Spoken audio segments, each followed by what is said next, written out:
എല്ലാവർക്കും എൻ്റെ വിനീത നമസ്കാരം.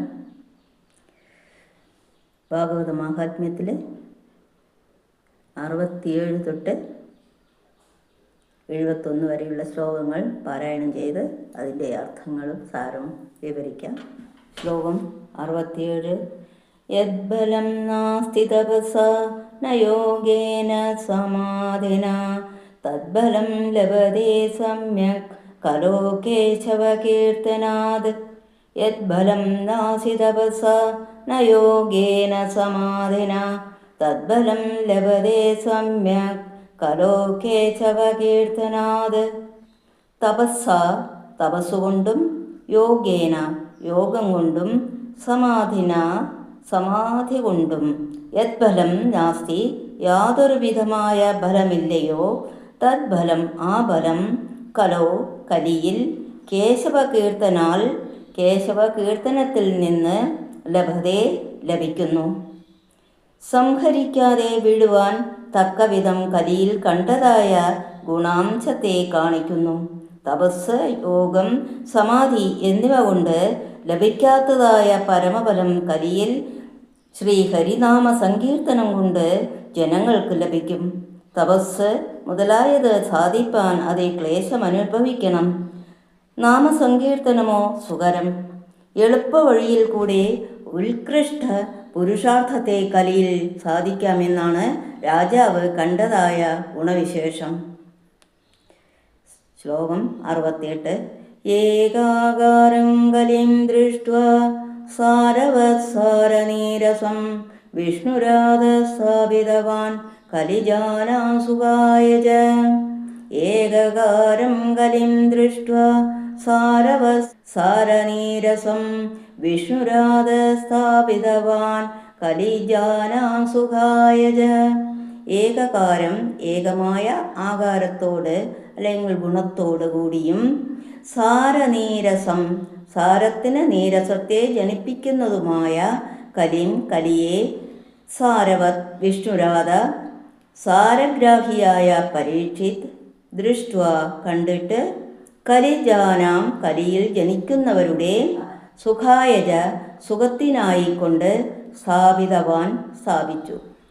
അതികഷ്ടം കൂടാതെ പരമഫലത്തെ പ്രദാനം ചെയ്യുകയെന്ന ഏക ഗുണം കലിക്കുള്ളതുകൊണ്ട് സാരമേറിയ മറ്റു വസ്തുക്കളെല്ലാം കലിയെ അപേക്ഷിച്ച് സാരം കുറഞ്ഞവ തന്നെയെന്ന് സാരഗ്രാഹികളിൽ വെച്ച് ശ്രേഷ്ഠനായ പരീക്ഷിത് മഹാരാജാവ് അറിഞ്ഞു.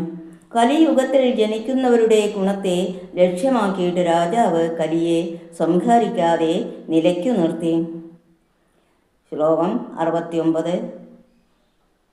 കർമാചരണാസാര സർവതോ നിർഗതോധുനാ പദാർത്ഥ സംസിതാ ഭൂമോ ബീജഹീനാസുഷായഥാ. കർമ്മചരണാസാര സർവതോ നിർഗതോധുനാ പദാർത്ഥ സംസിതാ ഭൂമോ ബീജഹീനാസുഷായഥാ. കർമാചരണാത് കുൽസിത കർമ്മങ്ങളുടെ ആചരണം ഹേതുവായിട്ട്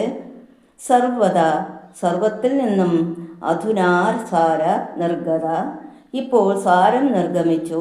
ഭൂമോ ഭൂമിയിൽ പദാർത്ഥങ്ങൾ ബീജഹീനാഹ മണിയില്ലാതിരിക്കുന്ന തുഷായഥ ഉമികളെന്ന പോലെ സ്ഥിതങ്ങളാകുന്നു. കുൽസിത കർമ്മങ്ങളുടെ അനുഷ്ഠാന നിമിത്തം സർവത്തിനും സാരാംശം പോയിരിക്കുന്നു. സാരാംശം ബോധിപ്പിക്കുന്നതായ കഥാദികളെല്ലാം ഇപ്പോൾ സാരാംശമായ മണികളില്ലാതെ ഇരിക്കുന്ന ഉമികളെന്ന പോലെ നിസ്സാരങ്ങളായി തീർന്നിരിക്കുന്നു. ശ്ലോകം 70. വിപ്രേ ഭാഗവതീ വാർത്ത ഹേ ഹേ ഹേ ഹേ ജനേ ജനേ കാരിതാ കണലോഭേന കഥാസാരസ്തതോ ഗതഃ. വിപ്രേ ഭാഗവതീ വാർത്ത ഗേഹേ ഗേഹേ ജനേ ജനേ കാരിതാ കണലോഭേന കഥാസാരസ്തതോ ഗതഃ. വിപ്രൈ ബ്രാഹ്മണരാൽ കണലോഭേന അല്പവസ്തുവിൽ ആഗ്രഹം കൊണ്ട് ഗേഹേ ഗേഹേ വീടുതോറും ജനേ ജനേ ജനന്തോറും ഭാഗവതീ വാർത്ത ഭഗവത് കഥ ധിക്കാരിത ചെയ്യിപ്പിക്കപ്പെടുന്നു. തതഃ അതുകൊണ്ട് കഥാസാരം ഗത നിഷ്ഫലമായി ഭവിച്ചു. കുൽസിതകർമാചരണത്താൽ സർവപ്രവൃത്തികളും സാരവിഹീനങ്ങളായിരിക്കുന്നുവെന്ന് മുകളിൽ പറഞ്ഞതിനെ 7 ശ്ലോകം കൊണ്ട് സ്പഷ്ടമാക്കുന്നു. ബ്രാഹ്മണൻ അല്പലാഭത്തെ ആഗ്രഹിച്ചുകൊണ്ട് വീടുകൾ തോറും പ്രവേശിച്ച് ഓരോരുത്തർക്കും ഭാഗവതം കേൾപ്പിക്കുന്നു. കേൾക്കണമെന്ന ആഗ്രഹത്താൽ കേൾക്കുകയല്ല, ബ്രാഹ്മണരുടെ നിർബന്ധത്താൽ കേൾക്കുകയായിരുന്നു.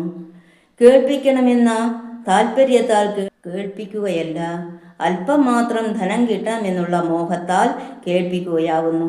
അതുകൊണ്ട് കേൾക്കുന്നവർക്കും കേൾപ്പിക്കുന്നവർക്കും ഭഗവത് കഥാശ്രവണത്തിൽ ഫലം കിട്ടുന്നില്ല. അതിനാൽ കഥാസാരം നിഷ്ഫലമായി.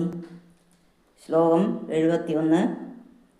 അത്യുഗ്രഭൂരികർമാണോ നാസികാരൗരവാജനാഃ തേ വിതിഷ്ഠന്തി തീർത്ഥേഷു തീർത്ഥസാരസ്ഥതോ ഗതാ.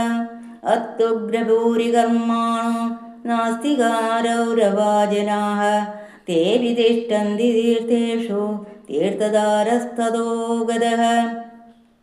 രൗരവാജനാഃ രൗരവത്തിൽ നിന്ന് വന്നിരിക്കുന്നവരും അത്യുഗ്രഭൂരികർമ്മണ അതികഠിനങ്ങളായ ഭൂരികർമ്മങ്ങളോടുകൂടിയവരുമായ നാസ്തിക ദൈവവിശ്വാസമില്ലാത്തവർ യാതൊരുത്തരോ തേ അഭി അവരും തീർത്ഥേഷു തിഷ്ഠന്തി തീർത്ഥങ്ങളിൽ വസിക്കുന്നു. തഥാ അതുകൊണ്ട് തീർത്ഥസാരഗത തീർത്ഥസാരം നശിച്ചു. രൗരവമെന്നു പേരായ നരകത്തിൽ നിന്ന് ഭൂലോകത്തിൽ ആഗമിച്ചിരിക്കുന്നവരും അത്യുഗ്രങ്ങളായ അനേകം കർമ്മങ്ങളെ നടത്തുന്നവരുമായ നാസ്തികന്മാർ തീർത്ഥങ്ങളിൽ വസിക്കുന്നതുകൊണ്ട് തീർത്ഥങ്ങളുടെ ശക്തിയും നശിച്ചിരിക്കുന്നു. ഓം നമോ ഭഗവതേ വാസുദേവായ. ഓം നമോ ഭഗവതേ വാസുദേവായ. ഓം ശ്രീകൃഷ്ണ പരമാത്മനേ നമഃ. തവ പാദാരവിന്ദം ശരണാഗതം.